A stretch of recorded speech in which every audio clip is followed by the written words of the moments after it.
நாட்டில் உருவாகியுள்ள புதிய உத்வேகத்துடன் இலங்கையர்களாகிய நம் அனைவருக்கும் அழகான வாழ்க்கை என்ற நம்பிக்கையை நம் இதயங்களில் சுமந்து புத்தாண்டில் புதிய உற்சாகத்துடன் முன்னோக்கி கொண்டு செல்லும் வாய்ப்பு கிடைத்துள்ளதாக ஜனாதிபதி அனுரகுமார திசாநாயக்க தனது பொங்கல் வாழ்த்துச் செய்தியில் கூறியுள்ளார். அதற்காக சுற்றுச்சூழல் முன்னேற்றத்துக்கு உகந்த முன்னுரிமை அளிக்கும் ஒரு புதிய கலாசார நெறிமுறை இருப்பை உருவாக்குவதன் மூலம் நிலையான அமைதி, நல்லிணக்கம் என்பனவற்றை ஏற்படுத்துவதற்கு தேவையான கொள்கைகளை நடைமுறைப்படுத்தும் தலைமை பொறுப்பு மற்றும் பொறுப்புக்கூறலை ஏற்பதாக ஜனாதிபதி கூறியுள்ளார். நாட்டுக்கும் மக்களுக்கும் பல நல்ல விடயங்களை நிறைவேற்ற உறுதி பூண்டு நாட்டின் பொறுப்பை ஏற்றுக்கொண்ட தாம் அந்த வாக்குறுதிகளை தடைகளுக்கு மத்தியிலும் பின்வாங்காத துணிச்சலுடனும் அசைக்க முடியாத உறுதியுடனும் நிறைவேற்ற உறுதி பூண்டுள்ளதாக ஜனாதிபதி தெரிவித்துள்ளார்.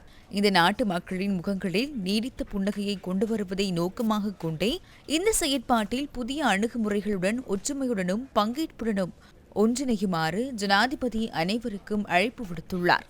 சுபமான ஆரம்பத்துக்கு இந்த பொங்கல் கொண்டாட்டம் பாரிய ஆசீர்வாதமாக அமைய வேண்டும் என தாம் பிரார்த்திப்பதாக ஜனாதிபதி தெரிவித்துள்ளார். இதனிடையே இயற்கையை போற்றி அதற்கு நன்றி செலுத்தும் இத்தகையதொரு அற்புதமான பண்டிகையை கொண்டாடுவது மீண்டும் ஒரு முறை கலாசார ரீதியில் செழிப்பான பிரஜைகளை உருவாக்குவதற்கு அடிப்படையாக அமையும் என பிரதமர் கலாநிதி ஹரிணி அமரசூரிய தனது பொங்கல் வாழ்த்துச் செய்தியில் தெரிவித்துள்ளார்.